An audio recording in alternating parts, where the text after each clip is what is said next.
Boa noite. Menino, tá até nervosa com essa live, tá todo mundo tão animado. Então, gerou tanto comentário, tanta coisa que eu tô assim, nossa, meu Deus. Mas vamos ver, esperamos fazer uma boa conversa, um bom papo Ah, com e que dê tudo certo. Bom, então eu vou sim, vai ter bastante começar. pessoas. Sim, nunca teve tanta gente ao mesmo tempo online numa live minha, tá? Essa live tava muito antecipada, meu Deus. Mas vamos lá então. Deixa eu apresentar o Yuri para quem ainda não conhece. Eu vou ler aqui o currículo dele e depois a gente pode começar essa conversa. Então, o Yuri é bacharel em letras na Universidade do Rio de Janeiro.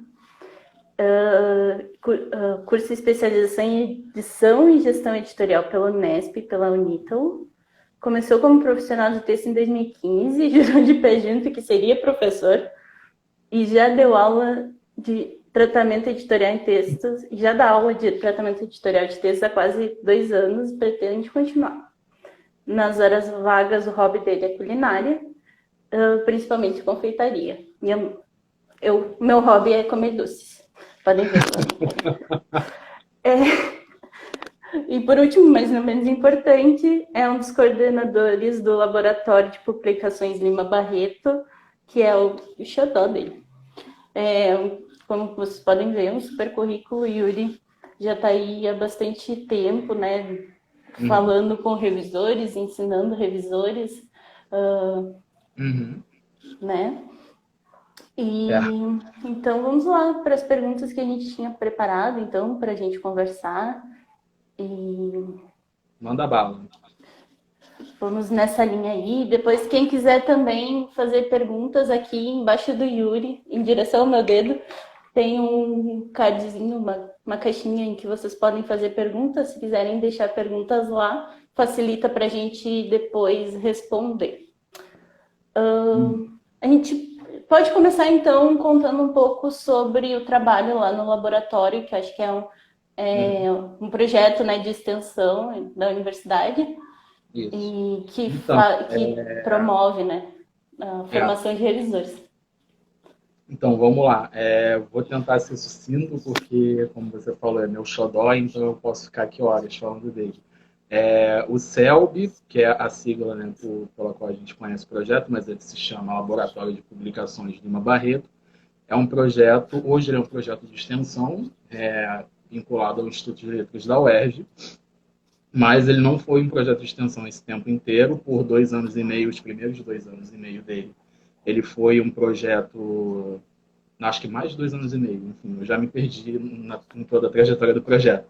Mas, enfim, por um bom tempo ele foi um projeto desvinculado da universidade, foi um projeto tocado por alunos, eu e mais duas amigas incríveis, a gente tocou esse projeto, e aí ele foi institucionalizado em 2018, e aí a gente está tocando ele como projeto de extensão até hoje, com a parceria de muitos professores e técnicos administrativos incríveis.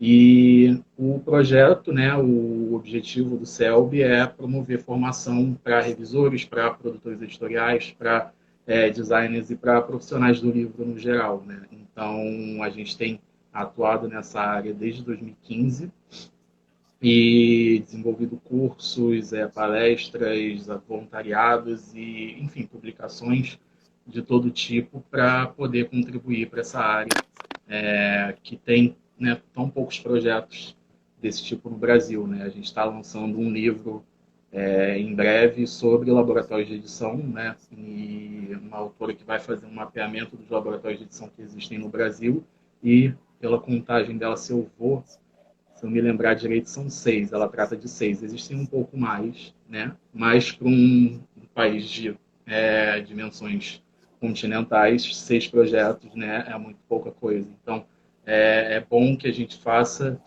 o que a gente vem fazendo, de promover uma formação, né, gratuita, pública, de qualidade para quem quer trabalhar com livros. E é isso que a gente vem fazendo há 5 anos. Então, esse é um pouquinho do projeto. E aí eu vou me parar aqui agora para não falar muito mais.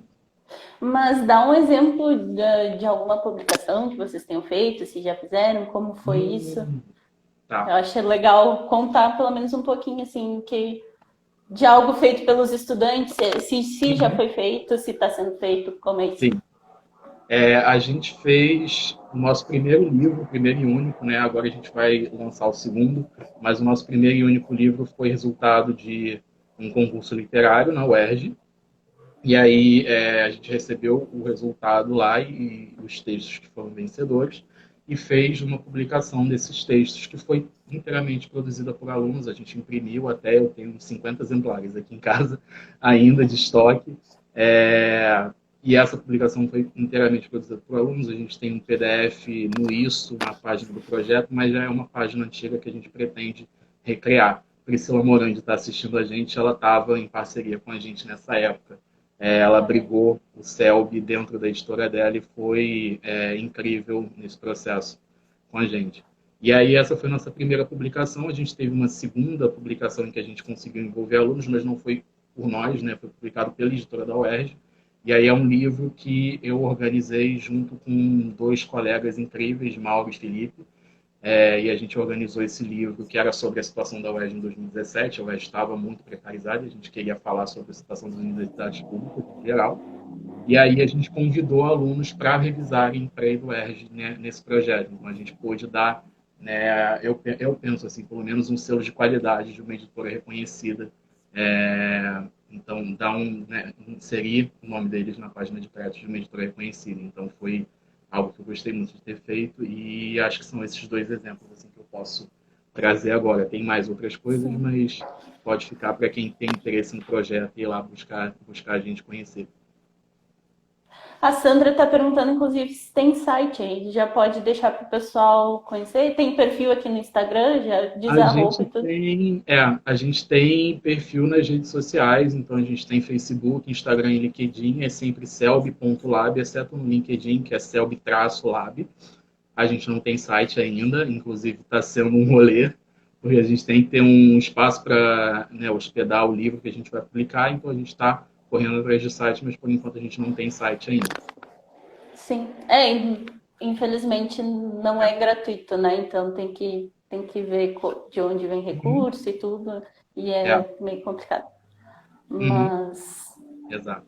então é isso, sigam o Selby e eu acho que é um projeto bem bacana e o Yuri é com S. Pessoal, Selby com S. Selby com S. Isso. Ah, tá, então, dentro desse trabalho com o pessoal, e com estudantes e tudo, quais são as principais dificuldades que tu vê das pessoas em relação à revisão, se é que existem, se o Uhum. curso de letras da UERJ já ajuda, né, Uhum. de alguma forma, como isso funciona? Tá, vamos lá. O curso de letras da UERJ não tem uma pegada para quem quer trabalhar como revisor, mas eu acho que eu já conversei sobre isso em outra live e eu acredito nisso até hoje. O CELB é um projeto de extensão, né? E justamente por ele ser um projeto de extensão, eu tenho para mim a ideia de que a nossa formação na universidade não é só dentro da sala de aula, é como a gente dialoga com a universidade. Então, dentro da sala de aula, eu tive uma formação muito forte em linguística, né, em estudos linguísticos e pensamento sobre língua, reflexão sobre língua, que foi muito importante para mim, muito importante mesmo. E aí, fora da universidade, circulando em alguns espaços, eu fui aprendendo sobre revisão, sobre processos editoriais, e aí, né, eu fui conseguindo construir minha formação dessa forma. Então, na UERJ, a gente não tem, exceto por umas duas eletivas de revisão textual e preparação de originais, a gente não tem nenhum foco nessas áreas. Né? A gente tem um bacharelado, o bacharelado institucionalmente está, né, proposto para trabalho nessas áreas, então quem se formar no bacharelado está preparado para trabalhar nessas áreas, mas institucionalmente a gente ainda não tem muitas iniciativas nesse sentido, além, né, dos projetos de extensão, projetos de iniciação científica e por aí vai. Né? Então, em termos de currículo, a gente não tem. Mas, e é aí que eu vou chegar, né? Você me perguntou das dificuldades. Além dessa dificuldade que a gente não tem nada muito bem institucionalizado para trabalhar, né, para preparar, né, os alunos para trabalhar com revisão, eu vejo um ponto muito positivo na formação de letras que, pelo menos a minha formação, né, e eu acredito que a formação dos meus colegas e de curso, enfim, e alunos do instituto, é que a gente teve uma formação muito forte em reflexão sobre a língua, em estudos linguísticos, e não necessariamente, né, uma formação muito prescritiva, de uma visão muito prescritiva a respeito da língua, e eu acho que isso foi muito fundamental para a visão que a gente trouxe para o laboratório, porque, passando um pouco, né, para esse campo das dificuldades, né, que eu vejo na formação de revisores, eu posso dizer que eu tenho uma preocupação macro, né, e aí essa preocupação vai se dividindo em coisas, né, menores. Então, eu acho que, historicamente, tradicionalmente, né, na formação de revisores, a gente tem uma visão muito prescritiva para a língua, em relação à língua, e aí essa visão prescritiva vai contaminando a nossa visão para, né, os textos que a gente revisa. E aí na UERJ eu pude ter uma visão científica barra pragmática da língua, então pautada nos usos que a gente faz realmente da língua e não nos usos que a gramática prescreve. E aí, tendo essa formação e podendo pesar, né, as minhas opções em cada texto que eu trabalhava, aí eu pude, né, ter acesso a algumas outras discussões que são muito importantes para a gente estar trabalhando com revisão e que você trouxe, inclusive, no primeiro capítulo do seu livro, que são conhecimentos de gêneros textuais, que eu vejo que é pouquíssimo difundido entre revisores. Eu acho que a gente não tem um clique, né, sabe, para a gente trabalhar com gêneros textuais, ou pensar em gêneros textuais e no que isso implica, né, no trabalho de revisão.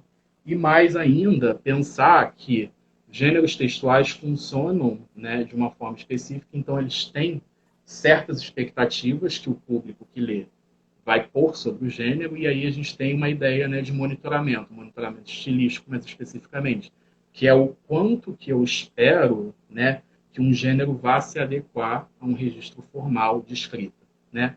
Então, essas questões, eu tive essas questões da minha formação e eu repliquei isso nas atividades e nos cursos que eu levo para o laboratório, porque eu acho que esse é um déficit muito grande. A gente tem uma visão muito prescritiva a respeito da língua e a respeito da nossa atuação. Isso acaba, né, no final, acaba limitando, né, a nossa atuação como Sim, revisores, sim. porque limita, exato, então vai restringindo a gente de atuar em certos gêneros textuais, em certos textos. Então, nas minhas aulas, eu já dou aula, como você disse, há quase 2 anos, eu nunca dei aula de gramática, até hoje, nunca dei aula de gramática. Por que eu não dou aula de gramática? Porque para dar aula de gramática, eu preciso, né, isso é uma coisa minha, eu preciso desenvolver uma reflexão sobre a língua com os meus alunos para poder trabalhar gramática normativa, para eles poderem pesar uma visão prescritiva e uma visão pragmática da língua. Então, eu não trabalhei até hoje com gramática, não sei nem se vou trabalhar eu É mesmo, um né? Mas trabalho se muito for, grande, é algo assim que realmente leva tempo. Eu acho que assim, falando um pouco da minha trajetória, da minha formação como revisora, eu acho que hoje, depois de 10 anos trabalhando, 12 na verdade, trabalhando com revisão, é que eu tenho assim uma maior consciência e um maior empoderamento até mesmo de aplicar isso às minhas revisões e de ter mesmo essa consciência de saber que muitos dos conceitos gramaticais são até mesmo muito mais puristas do que os próprios gramáticos. Por exemplo, toda a polêmica do NUM que rodou e que eu fiz aqui no Instagram, que eu levei para o blog, fiz todo um trabalho, né, de resgate do que dizem as gramáticas. E muitos revisores dizendo, não gosto, troco em todos os textos, sabe? Isso me preocupa demais, que a gente seja mais gramatiqueiro, mais purista do que os próprios gramáticos. Ou seja, a gente não está abrindo um livro para ver o que essas pessoas estão dizendo. A gente só está engolindo coisas que nos dizem, talvez na escola, talvez em outros meios de comunicação, mas sem essa reflexão crítica que tu falou, que eu acho que é tão importante, né? E que é preocupante também, né? exato. talvez alguém tenha que fazer esse trabalho algum dia, espero que alguém faça. O professor João Wanderlei Geraldi, ele tem um livro chamado Linguagem e Ensino. Eu já trabalhei com ele em algumas aulas, e ele traz uma ideia nesse livro que eu acho incrível, e eu sempre usei, onde deu para usar essa ideia, eu usei. Vou tentar lembrar da citação. Ele fala que aquele que aprendeu a refletir sobre a linguagem consegue compreender uma gramática, né? Que não é nada mais do que um conjunto, uma longa reflexão sobre a língua, né? E aquele que não aprendeu a refletir sobre a língua pode decorar uma gramática, mas nunca vai conseguir entender. Então, isso eu tomo muito para as minhas aulas. Então, para eu poder falar de gramática, primeiro eu tenho que falar de língua, né? Para antes de eu levar uma visão prescritiva, não sei nem se esse vai ser o meu interesse no futuro, levar uma visão prescritiva para dentro de sala de aula, mas para eu levar gramática para dentro de sala de aula, eu tenho que levar a língua antes. E para levar a língua, né, eu preciso tratar de todas essas questões que a gente está comentando aqui. Então, esse é a minha primeira preocupação que eu vejo, né, uma dificuldade, né, de quem está iniciando na área, quem está iniciando os estudos e quem está praticando há anos, inclusive, né. A gente tem exemplos de quem está praticando há anos e tem uma postura muito prescritiva a respeito da língua. O segundo, eu tinha pensado em dois, né, foi conhecer os processos de tratamento para publicação. Então, se a gente for pensar, a edição não é necessariamente um tratamento para publicação em livro. A edição está em muitas coisas, né?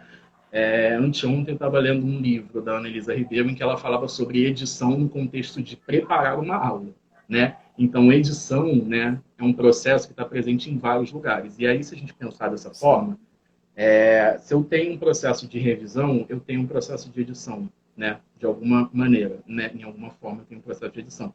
Então, conhecendo o processo que me acolhe, né? O processo que vem antes de mim, o processo que vem depois de mim, me ajuda a entender meu trabalho, porque a gente é significado não só, né, pelas questões da língua que estão implicadas na revisão que a gente vai fazer, mas também pelas questões trabalhistas em que a gente, né, se envolve. Então, a gente sabe, por exemplo, que revisão de prova depois de um texto diagramado não é tradicionalmente uma revisão que a gente pode pesar a mão, porque o texto já foi diagramado, então a gente não pode, né, fazer muitas alterações, porque senão ocorre uma rediagramação do texto. Então a gente é significado também pelas tarefas que nos cercam. Então, quando a gente entende, a gente tem uma reflexão sobre a língua, a gente tem, né, novos ares, né, em termos de revisão, e a gente também tem, quando a gente conhece o processo que a gente está inserido, a gente tem novas formas de atuação, um trabalho até mais fácil, né, na minha visão. Muito bem. Nossa, que interessante tudo isso.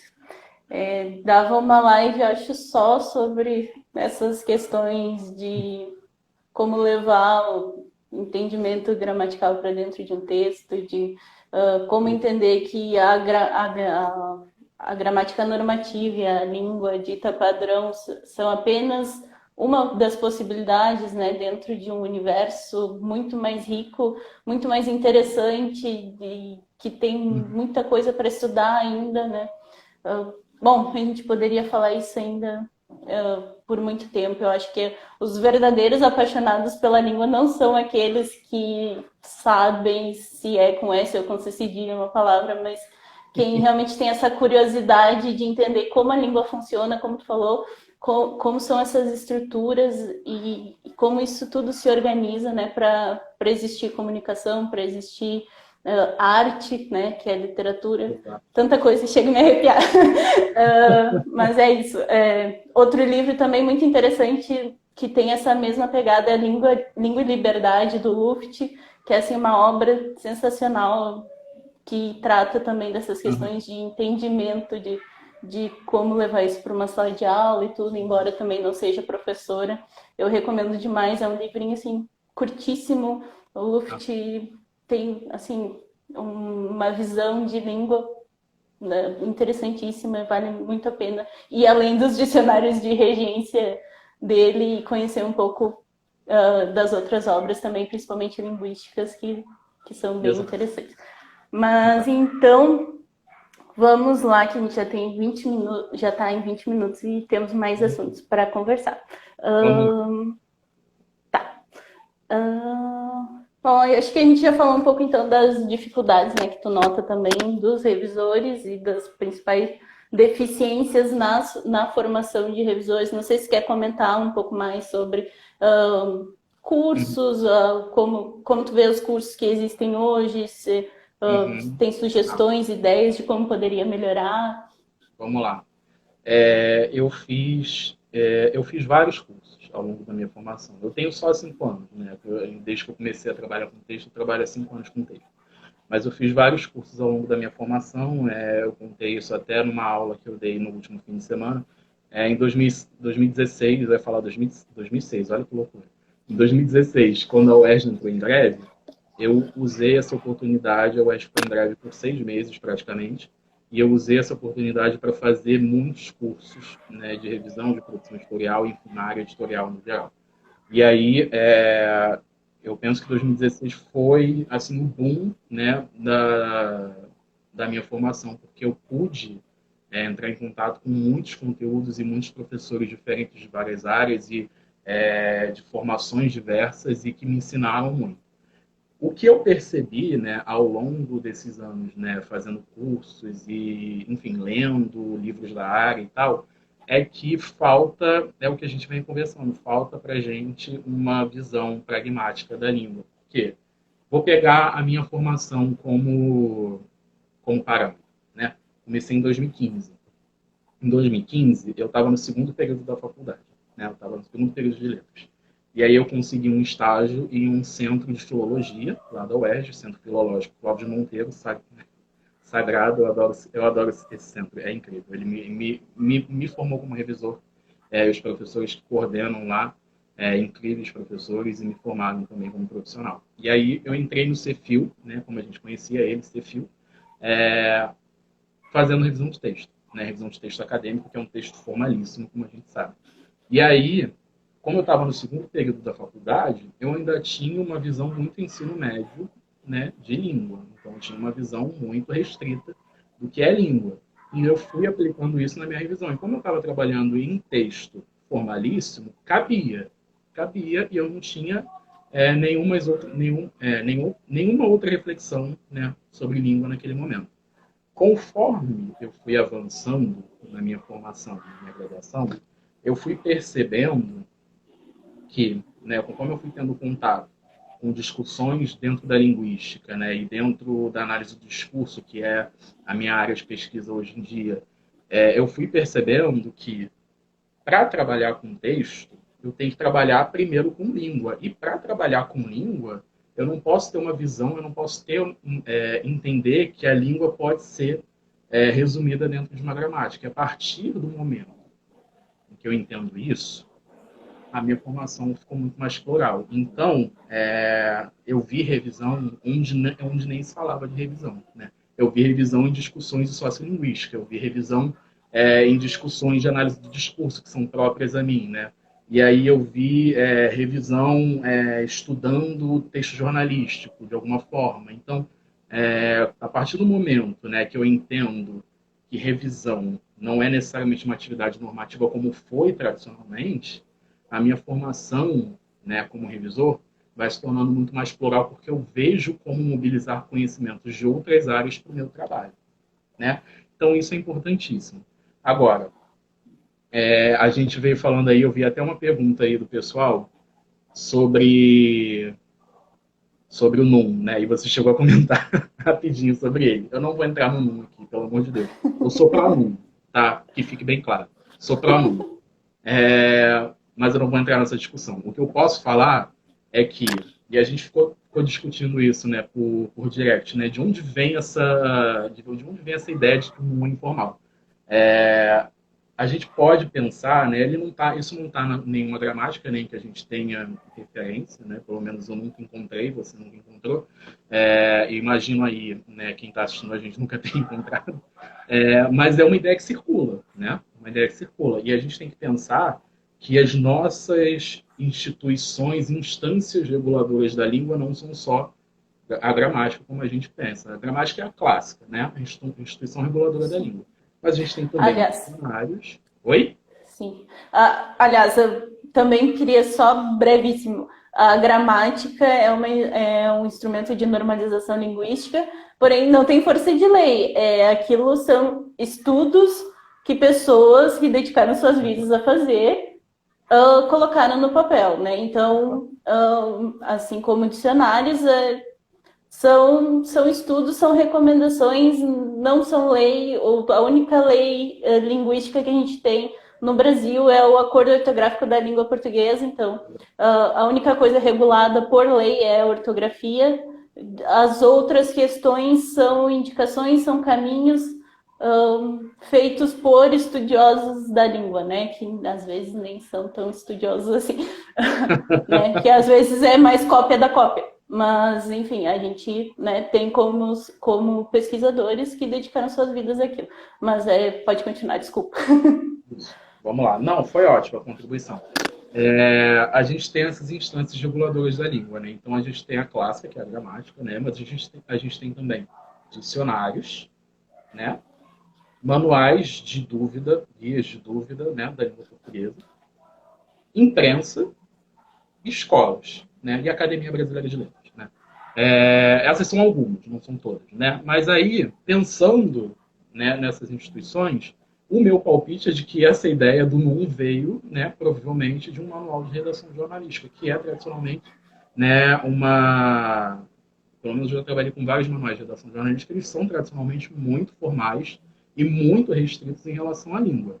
Aí, né, a gente vai tendo uma ideia, né, do que vai alimentando, né, essas noções que a gente vai compartilhando. Nem tudo está numa gramática, mas algumas noções com que a gente trabalha em revisão de texto não vem só da gramática, vem de outros lugares. E vem até, né, das nossas práticas, né, dentro de um trabalho específico, dentro de uma empresa específica, dentro de uma editora específica, enfim. A gente tem normas que circulam, né, numa forma impressa, a gente tem normas que circulam oralmente, que vão, né, se reproduzindo tradicionalmente via oral. Né? Eu conheço vários, né? Não vou lembrar de uma agora, mas, enfim, na editora em que eu trabalho, eu tenho várias normas que são só ditas, né? Que são entendidas apenas oralmente, não estão escritas. Né?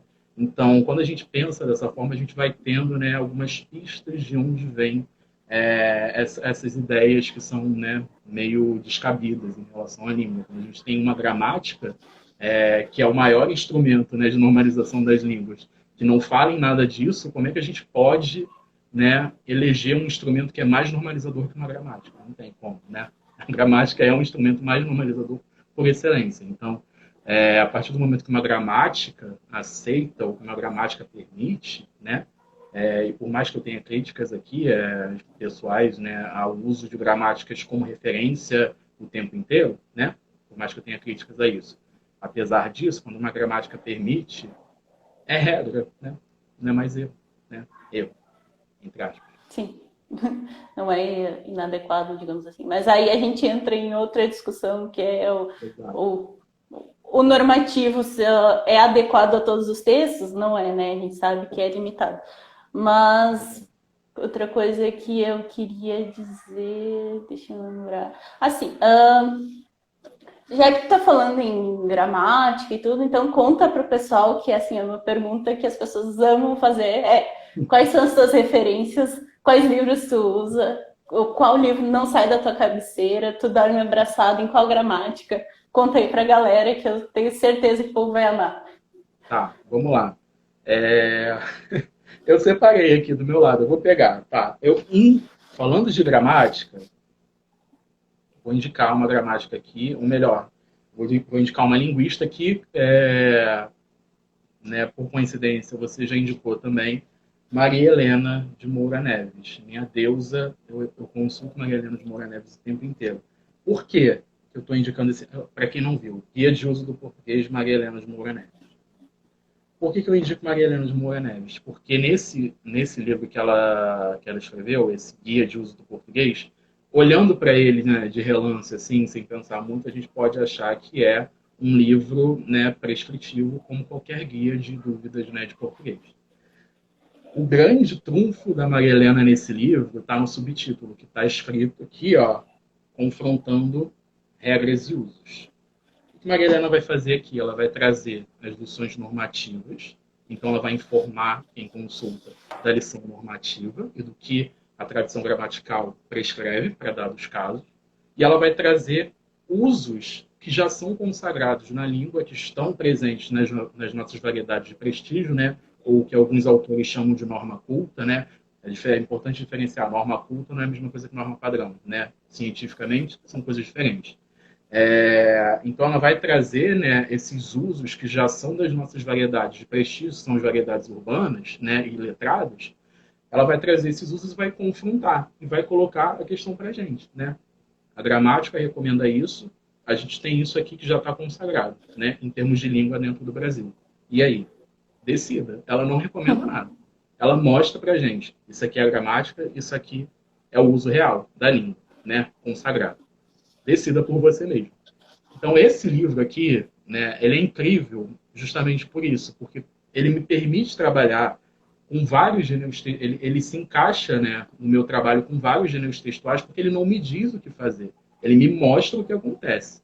E sabendo o que acontece, entendendo como funciona um gênero textual, entendendo que público me lê, ou seja, que comunidade linguística me lê, e quais são as expectativas dessa comunidade linguística, né, a respeito de língua, né, é uma comunidade que espera muita formalidade do texto que eu estou escrevendo, é uma comunidade que espera pouca formalidade do texto que eu estou escrevendo. A partir, né, dessas ideias, dessas noções, dessas informações, né, eu vou conseguindo tomar decisões a respeito da língua no meu texto. Então, esse livro é importantíssimo. Da Maria Helena, eu adoro esse livro e eu uso e recomendo sempre que possível. Além desse livro aqui, para não dizer que eu não indiquei uma gramática normativa, eu vou indicar uma gramática normativa.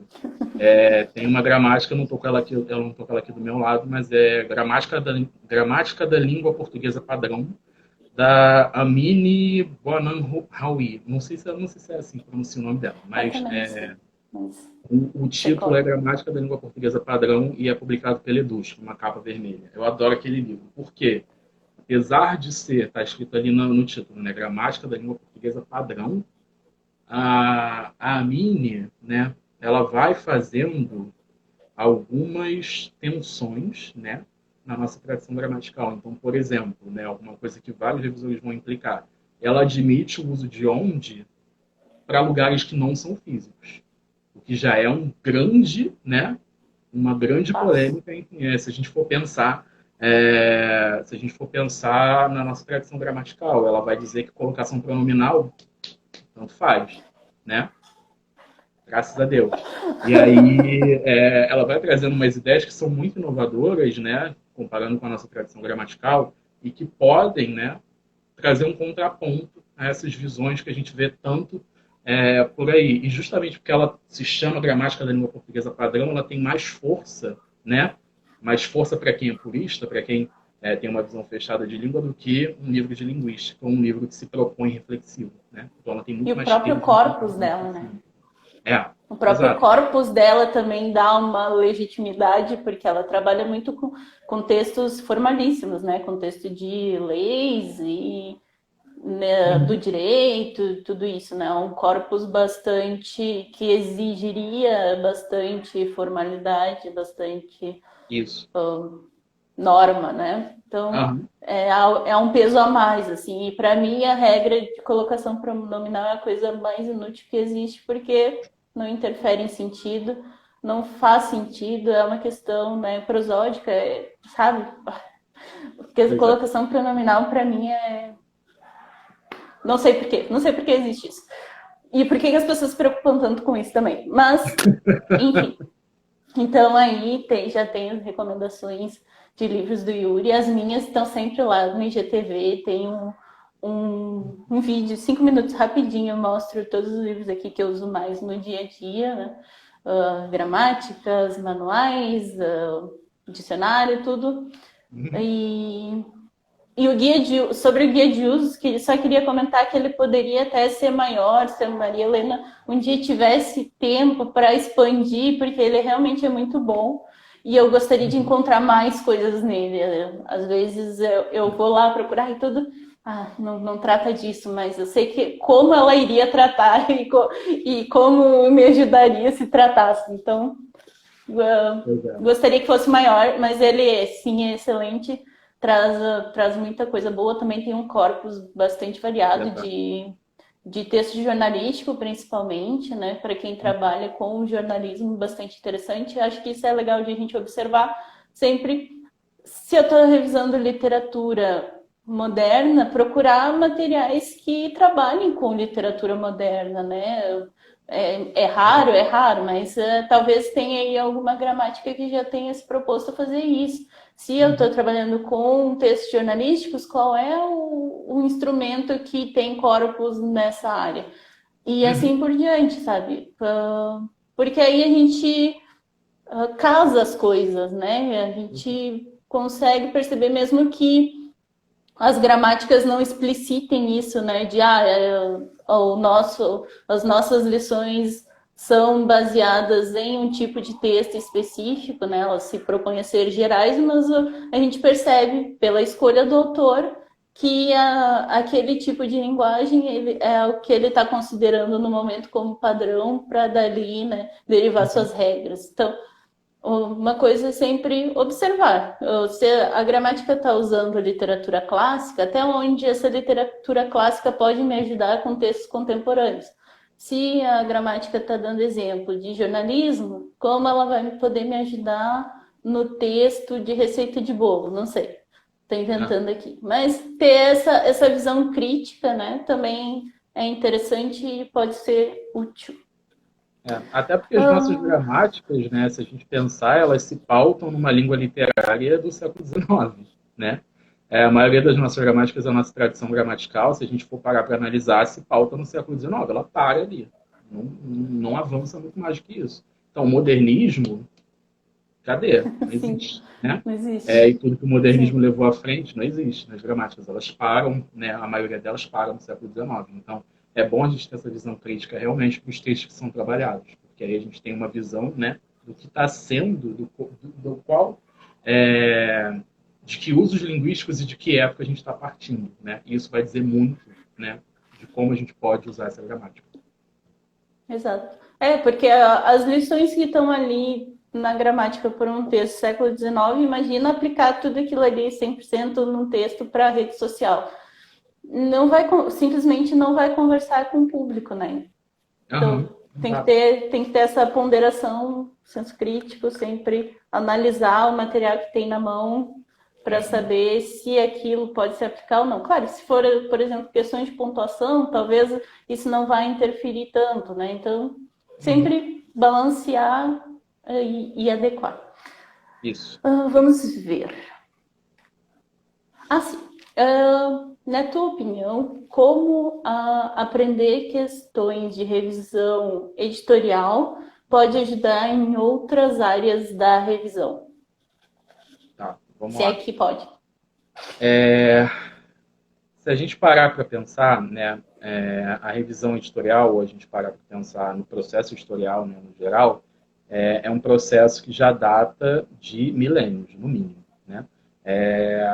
Modernamente, né, a gente pensar a partir da prensa de tipos móveis, ele começa no século XV, ali, 1450, mais ou menos por aí.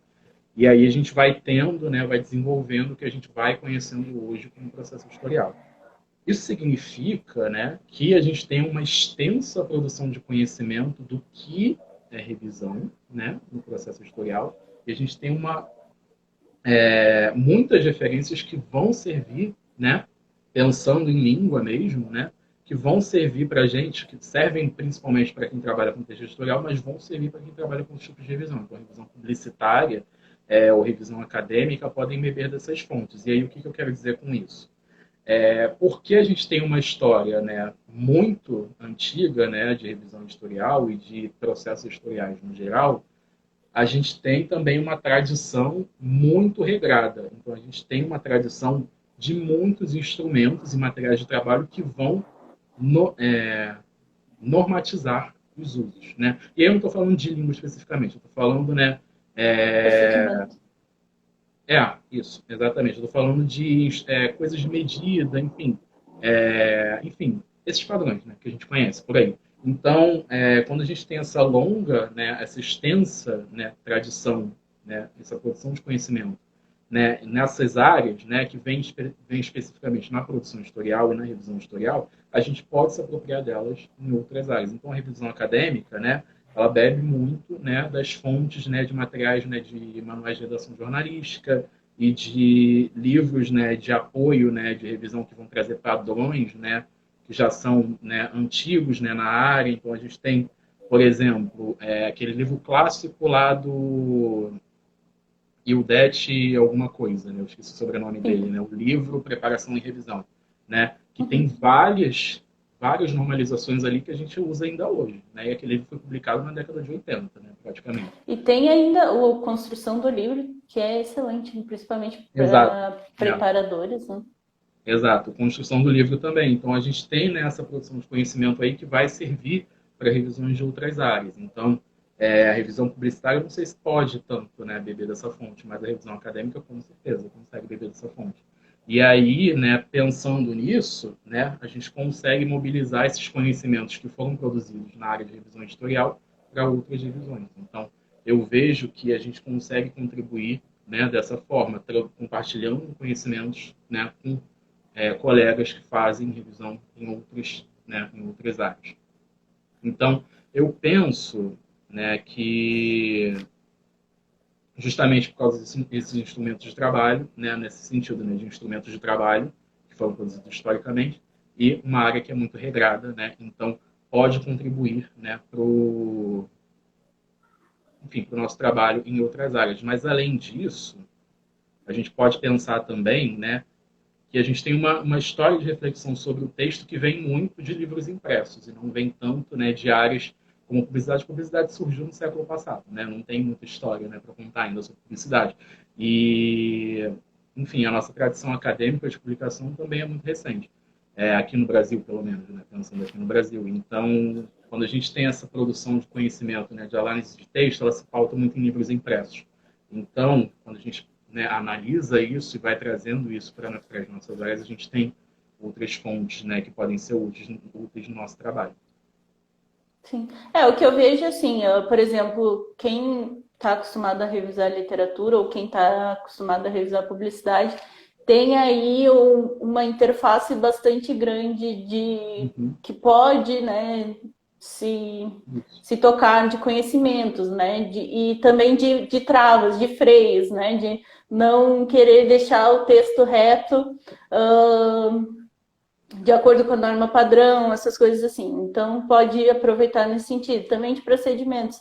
Quem aprende a revisar no Word, quem aprende a revisar no PDF, vai revisar tanto o texto acadêmico quanto o texto publicitário, literário, vai poder, né, expandir esses conhecimentos para outras áreas tranquilamente. Eu acho que é tudo uma questão de onde eu posso ou devo ser mais normativo, onde eu posso ou devo ser mais tranquilo, mais descritivo, não tão prescritivo, né? E depois ferramentas e tudo são parecidas, né? Só vai diferenciar ali que em outras áreas da revisão provavelmente o revisor não vai ter tanto apoio de colegas, não vai ter 2, 3 revisões para o mesmo material, então ele precisa cercar de mais cuidados para cumprir o papel, né, sozinho, infelizmente. Mas, assim, as revisões são todas parecidas e vão pontualmente se diferenciando de acordo com os gêneros e tudo que a gente já falou aqui. Eu não sei se tu ainda... Eu acho que a gente já falou bastante de letras, linguística e tudo mais, então não sei se é tão relevante a gente ainda repetir do papel da formação em letras na revisão. Se quer só resumir ou reforçar alguma coisa, ou trazer mais alguma ideia. Tá, eu vou trazer uma ideia É uma discussão que a Anelisa Ribeiro trouxe no livro dela, que foi publicado naquela coleção clássica de questões contemporâneas de edição, revisão textual, preparação. Eu esqueci o nome completo, mas é um nome muito grande. Mas foi publicado nessa coleção. O título dela é Em Busca do Texto Perfeito, se eu não me engano. Esse é o livro da Anelisa Ribeiro nessa coleção. Ela vai trazer uma discussão ali, né, com base no Roger Chatir, que é um historiador do livro que é muito, né, que é muito trabalhado na nossa área, O Gestalt, ele vai contar mais ou menos a história, né, do tratamento de texto, né, em alguns séculos. Não vai contar ao longo dos séculos, porque a gente vai lá nas práticas de copistas e aí não é muito produtivo, tá? Mas ele vai contar a história em alguns séculos atrás. Então ele vai partir do século XVI, e ele toma o século XVII, século XVIII, e ele vai trazer que naquela época, olha que loucura, os revisores de texto eram principalmente licenciados professores de português. Olha que loucura. Hoje em dia a gente tem uma tendência muito maior, não sei se sustenta ainda, de ter revisores de texto jornalistas, né, que são formados para trabalhar especificamente com texto e aí, né, vão, né, fazendo essa transição muito mais fácil do que nós, né, que fomos formados para trabalhar com língua. Não é, né, um passo que é muito mais fácil de dar. Aí, hoje em dia, a gente tem essa formação, né, em comunicação que é muito mais fácil de passar para trabalho com texto, né, trabalho com revisão, por aí vai. Mas antigamente não era assim, né? Antigamente a gente tinha licenciados e professores de línguas que trabalhavam corrigindo textos. E naquela época, a gente pode pensar, se a gente olhar a história, né, editorial da nossa profissão, né, do revisor de textos, ela sempre foi uma história muito prescritiva. Então a gente era muito corretor, né? Não era revisor, como a gente entende, a gente era corretor. A gente pegava erros. Então, e o que o Chartier vai trazer ali naquele livro é justamente essa discussão que a gente trazia, né, tinha até uma nota que os impressores colocavam no livro que é feito com os maiores esforços de correção, alguma coisa assim, que é muito, muito interessante. Então a gente vê nessa visão muito corretiva, né, da nossa profissão naquela época. Se a gente for parar para pensar, né, vamos lembrar, a gente tinha licenciados e professores de línguas trabalhando como revisor. Naquela época, o ensino de língua também era, né, muito prescritivo. A gente tem um ensino de língua reflexivo há pouquíssimo tempo, pragmático há pouquíssimo tempo. Eu fiz ensino médio, 10 anos atrás. E meu ensino médio era gramática. Não era uma reflexão sobre a língua, era gramática. E aí, né, se a gente for pensar na nossa história, né, na nossa história pedagógica, né, na pedagogia de língua, era sempre uma história, naquela época, né, era sempre uma história muito prescritiva. Conforme a gente vai avançando, né, a gente começa a trabalhar com a ideia, naquela época, né, revisores eram licenciados e professores de língua. Hoje em dia, a gente já tem, né, uma abertura nesse sentido, a gente tem profissionais próprios para trabalhar com isso, e aí a gente também tem uma pedagogia de língua que é muito mais reflexiva. Então, né, pensando nisso especificamente, a gente pode trazer cursos de letras, né, ele está formando revisores especificamente com uma reflexão de língua, né? Hoje em dia, né? Não antigamente. Não 20 anos atrás, 30 anos atrás eu acho que até sim, né? Mas enfim, muito tempo atrás não era dessa forma. Então, hoje em dia, o curso de letras está formando profissionais, né, com uma reflexão sobre língua. E isso é muito bom quando a gente trabalha no contexto, né? Porque a gente trabalha com textos que são muito diferentes, a gente trabalha com textos que são de gêneros diferentes, que têm, né, expectativas, né, e monitoramentos diferentes. Então, essa formação reflexiva sobre a língua é muito mobilizável quando a gente está trabalhando, né, em revisão de textos. E aí, pensando nessa história, né, na nossa história, como na nossa história prescritiva, né, na história prescritiva da nossa produção, hoje em dia, né, a gente tem um movimento, mas está se criando um movimento de... Desculpa, você travou aqui para mim, fiquei meio confuso. Tem uma travadinha. A gente tem um movimento, né, de reflexão sobre a língua que vem tocado por algumas pessoas, né, já há anos, né, de reflexão sobre isso. E aí isso vai ajudando, né, a gente a formar revisores muito mais conscientes do seu trabalho com o texto. Então, eu acho que formação em letras não é a formação, não é a única formação possível para trabalhar com texto, não acredito isso de forma nenhuma. Eu acho que quem trabalha com texto jornalístico, que tem formação em comunicação, está muito habilitado para trabalhar com texto, muito. Mas falta uma reflexão que está muito presente no curso de letras hoje em dia, que é muito importante para quem trabalha com texto. Então, para mim, o diferencial do curso de letras, e justamente o que eu tenho feito no laboratório e tenho tentado trazer em discussões assim como essa, né, é que trabalhar com texto, antigamente, né, era uma ação corretiva. Não precisa ser hoje em dia. Não precisa ser Com e não deve certeza, ser. Né? A gente com tem que certeza. virar, né, virar esse jogo, né, de uma vez por todas e trazer, né, essas discussões que a gente está fazendo aqui para mais. Assim a gente vai contribuindo, né, para a nossa produção de conhecimento e vai formando mais pessoas capazes de trabalhar em vários textos, né, e conscientes dos usos da língua, né, que a gente tem hoje em dia, os usos pragmáticos. E vamos pensar também, né, que o revisor de textos, a gente não comentou nisso, né, não comentou isso, mas os revisores de texto são pessoas que também legislam sobre a língua, né, porque a gente, né, vem de uma posição né, de conhecimento sobre língua portuguesa e a gente acaba tendo uma posição, né, de legislação sobre a língua, né, legislação no Nós somos um sentido. filtro. Desculpa. Ih, travou. Oi, eu não te escutei. Voltou. Não, não, eu só disse, nós somos um filtro, né? É, Entre ah, o texto bruto e o leitor, e acabamos deixando passar algumas evoluções e barrando outras, né? Então a gente acaba diminuindo o passo da evolução linguística, digamos assim, né? Em questões de língua escrita, né? Falada é impossível. Mas se a língua escrita evolui de uma forma mais lenta do que a falada, é porque muito é nossa culpa que estamos no meio disso. é, Mas não é mal, não é bom, é apenas como as coisas funcionam, né?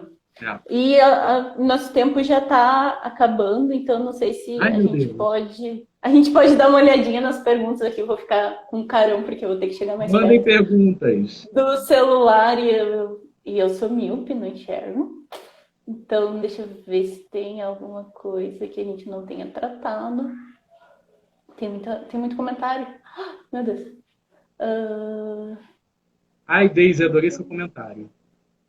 Só qual é tem o que fazer comentário da Day? uma observação aqui. Pode, pode É, dizer.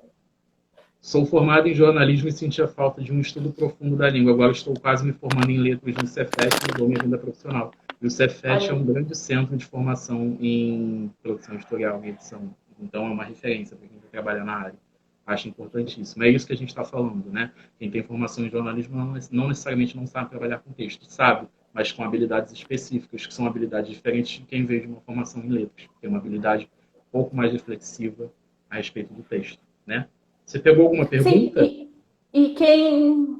Acabei não pegando. E quem não tem essa formação em letras também pode buscar referências em sociolinguística, em linguística do texto e ir ampliando os leques, né? Claro, a linguística não é só sociolinguística, como muita gente pensa, mas começar pela sociolinguística é excelente e ir expandindo, né? Linguística textual, linguística psicolinguística, Uhum, aí vai embora, né? uhum. E conhecendo essas vertentes é também super importante para a gente entender. Bom, aqui nos comentários é dificílimo de pegar perguntas, ali na caixinha de perguntas também não tem nenhuma. Ah, eu acho que eu não vou conseguir achar nada aqui. Ah, é isso. Então a gente pode aproveitar esses últimos minutinhos Ah, e para tu contar sobre os cursos, né, que tu dá no CELB, como funciona, se tem previsão de algum mais para frente, se eles vão estar disponíveis no YouTube. Eu acho que o povo quer saber isso também. ai, tá, beleza. Eu dou, então, como eu falei no início, o Selby é meu xodó, então eu sempre tento alimentar, né, da forma como eu posso, seja fazendo resenha de livro, que é algo que eu já fiz, seja dando cursos, que é algo que eu tenho gostado muito de fazer, né, há 1 ano e meio, né, há quase 2 anos eu tenho feito cursos. Então, ultimamente, no último fim de semana, eu dei um curso sobre revisão em PDF, né, de um método específico dentro do Acrobat. E eu gravei essas aulas vão ser disponibilizadas pelo YouTube, a gente vai criar um canal lá e vai postar essas aulas lá.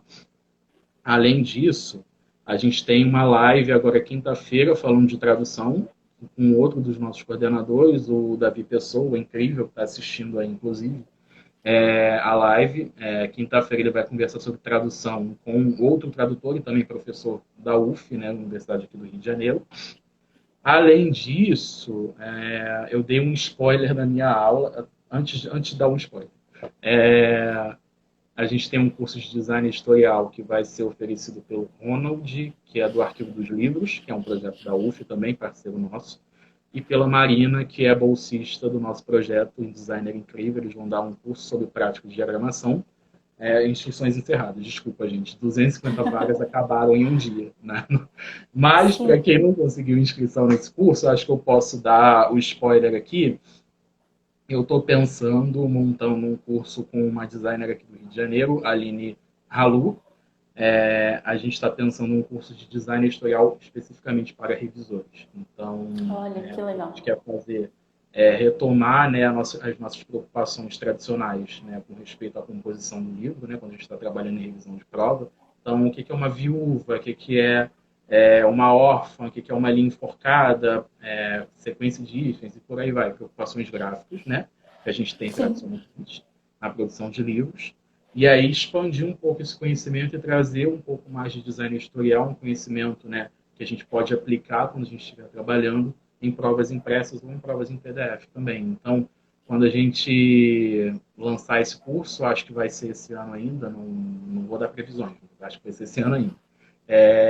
Quando a gente lançar esse curso, vai ser lá na página do laboratório, ele vai ser aberto, né, gratuito, como todas as atividades que a gente promove. Então, quem estiver interessado, segue a gente aí nas redes e aguarda e torce, né, pelo curso.